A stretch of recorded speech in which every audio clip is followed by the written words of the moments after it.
m'appelle Pauline Desroulèdes, j'ai 31 ans et je suis joueuse de tennis fauteuil. Je prépare les Jeux paralympiques de Paris en 2024. Bien, ça m'intéresse. Quand j'arrive sur un cours de tennis, je suis heureuse. C'est avant tout un jeu, je suis heureuse d'être là, je suis heureuse que ce soit ma vie. J'ai envie de jouer tout le temps. Et d'ailleurs, je pense que le jour où j'aurai plus envie de jouer, il faudra arrêter. C'est vrai que de se lever tous les matins pour aller m'entraîner ou partir en compétition, c'est un vrai bonheur. La zone que tu cherches, elle est trop dure. Parce que tu cherches une zone qui est très courte, croisée. Toi, ta balle, elle rebondit ici. Pauline, aujourd'hui, elle est classée 20e joueuse mondiale et 2e joueuse française. C'est une joueuse qui a sa personnalité sur le terrain, un peu comme ce qu'elle est dans la vie, donc avec des qualités offensives, de joueuse attaquante, tournée vers beaucoup de puissance. Et ce qu'on essaie de développer, c'est surtout un petit peu de patience et de calme pour poser un peu plus le jeu. J'ai eu cet accident en octobre 2018. J'étais sur un trottoir, garée sur mon scooter, assise, et un monsieur très âgé a perdu le contrôle de sa voiture et malheureusement, dans la panique, il a inversé les pédales et donc il m'a fauchée, ainsi que 2 autres personnes. Mon combat, c'est de mettre en place un projet de loi en France pour qu'il y ait des tests d'aptitude à la conduite, pour qu'au cours de notre vie, on repasse un test, une visite médicale, pour être sûr qu'on ait toutes ces capacités quand on est au volant.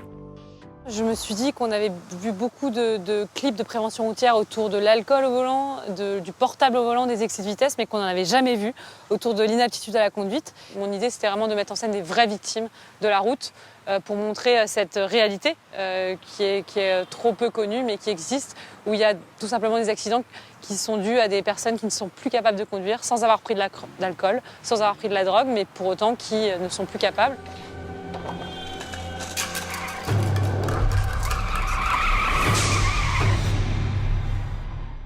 Si cet homme avait passé un test d'aptitude à la conduite, il n'aurait plus le permis. Et moi, je serais encore debout.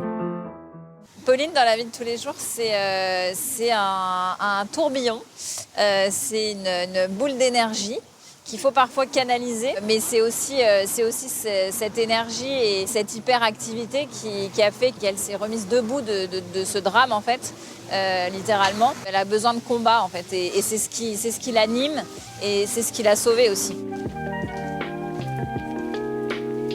Le tennis, ça a toujours été mon sport, donc c'était finalement une évidence quand j'ai dû choisir le sport que j'allais faire, même si au départ, j'ai dû me faire l'idée de faire un sport que j'avais toujours pratiqué debout, en fauteuil. Le reste du temps, quand je sors du terrain de tennis, je suis debout.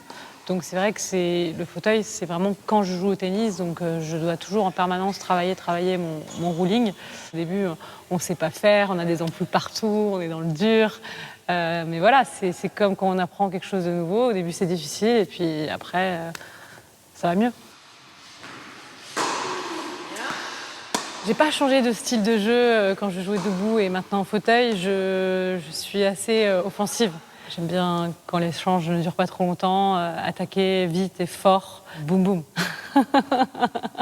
C'est vrai que l'objectif numéro 1, c'est d'être au jeu à Paris en 2024. Mais pas seulement, j'ai rien contre Pierre de Coubertin, mais c'est vrai que l'important, c'est pas uniquement de participer. Voilà, moi j'ai envie de gagner. Comme je dis souvent, le chemin est long, mais je connais la route.